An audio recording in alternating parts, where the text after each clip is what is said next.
In today's lesson, we're going to be taking inspiration from an American multimedia artist named Jen Stark.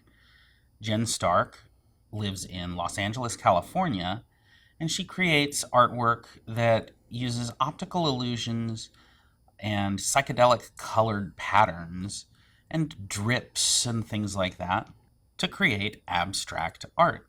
Much of her artwork comes in the form of murals on the outside walls of buildings or interior walls. Jen Stark's artwork is abstract, which means it's not a drawing of people or places or things. Abstract art doesn't have a subject. It just has visual elements like lines, shapes, and colors that are appealing to the eye in some way. Notice what that doesn't mean. It doesn't mean we're scrabbling all over the entire page for no reason whatsoever, just to make an ugly mess. That isn't abstract art. That's a mess. Notice that Jen Stark's art has some pattern and some rhythm to it, some movement. It flows and it feels really interesting. And today we're going to kind of try to mimic or copy the style of Jen Stark on our pages. Let's get started. For starters, you'll need either a Sharpie or a crayon of some kind. Most of the Sharpies in my classroom are actually dried out right now at the time I'm recording this, so I'm going to demonstrate with a crayon. You'll also need some kind of markers or crayons to color with. Really doesn't matter what. You could even do this with colored pencils or anything else, whatever you've got handy. And so for starters, you're going to choose any color of crayon, or you could use a Sharpie for this or whatever. And starting at the top of your page, somewhere along the top, anywhere along the top, drop down, loop up, drop down, loop up, drop down, loop up. We're making a wavy line, but notice that the waves are not the same. Some of the waves are deeper, some of the waves are shorter, right? Then we want to follow the rhythm or flow of that wave inside of that shape. So I'm going to come really close to the edge of that line, and I'm going to drop down, follow the curve, follow the curve, follow the curve. You're not trying to make a new wavy line. You're trying to follow the shape of that first wavy line. And you do that again and again and again until you have filled this whole shape up. Drop down, following the shape of that curve. Okay, again. Try to keep the drippiness, that drippy feel.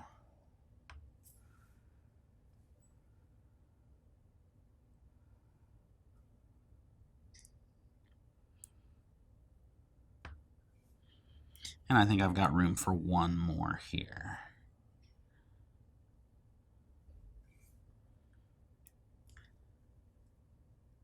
Now I could go ahead and start coloring this right away, or I could start making more drips.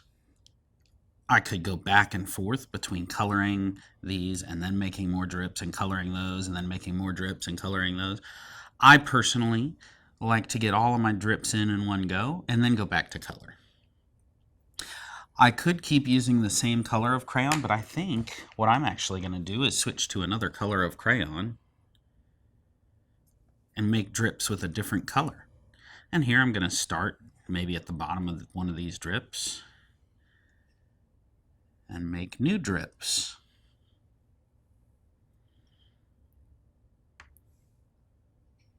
And then follow the exact same idea here, the exact same pattern of slow and steady, following the shapes of those drips.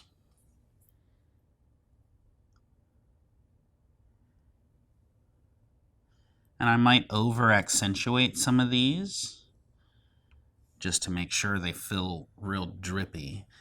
Some of them might, like this is a kind of a shallow drip. I might over accentuate to make it feel really drippy. Right, so this one doesn't feel very drippy. I need to over accentuate that.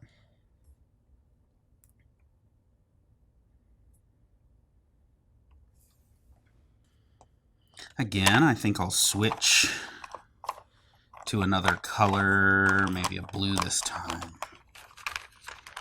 or a blue-green. You decide. And maybe I'll start at the bottom of this drip right here. Make a deep drip coming down like this.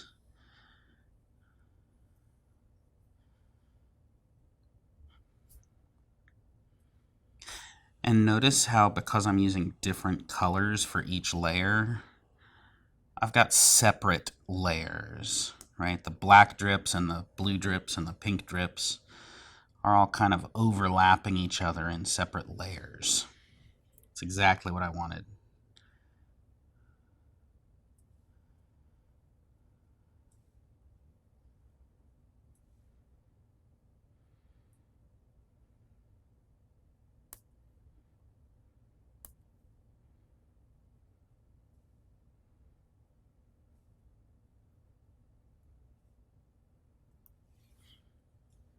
Anyway, when you're done having fun making drips coming down, then you can color, and I like to color these with markers, but you could color them with any old thing you have. I kind of have two separate boxes of markers here, one with my cold colors, and another one with my hot colors. And you could color this section with hot colors, this section with cold colors, this section like a rainbow, or you can make a pattern where it's like red, yellow, or you could do any color scheme, whatever works for you. Whatever works for you. But think it through. Don't just randomly color willy-nilly. So I think in this black drip area, I'm going to use just hot colors. And it doesn't necessarily have to be any particular pattern of hot colors, but I've just decided that I'm only going to use hot colors for this area of drips.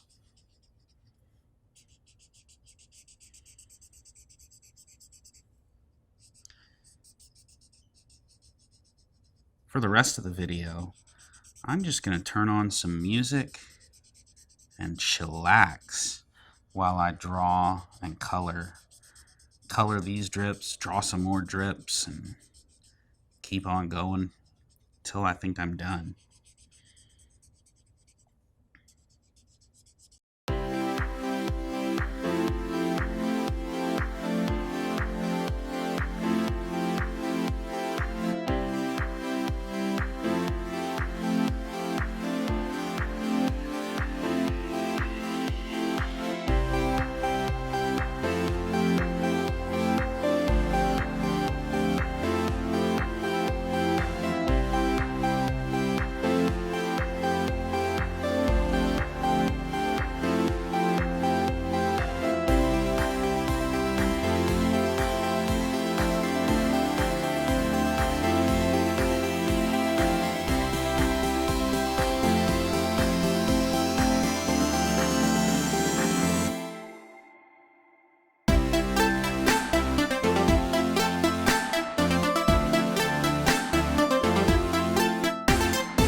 you have it. That's as far as I'm going to take this particular picture, but if you have time, you could add extra drips coming down underneath all of these, all the way to the bottom of the page, and color them all in. I hope you've had fun today learning about Jen Stark and her artwork, and learning about abstract styles of art, where you're not trying to draw a picture of a person or a place or a thing. You're just trying to use those elements like lines, shapes, colors, and those principles of design like pattern and repetition and movement and contrast, and using all of those art ideas to create a visually appealing image, even though it's not a picture of something. As always, thanks for watching, and I look forward to seeing you next time.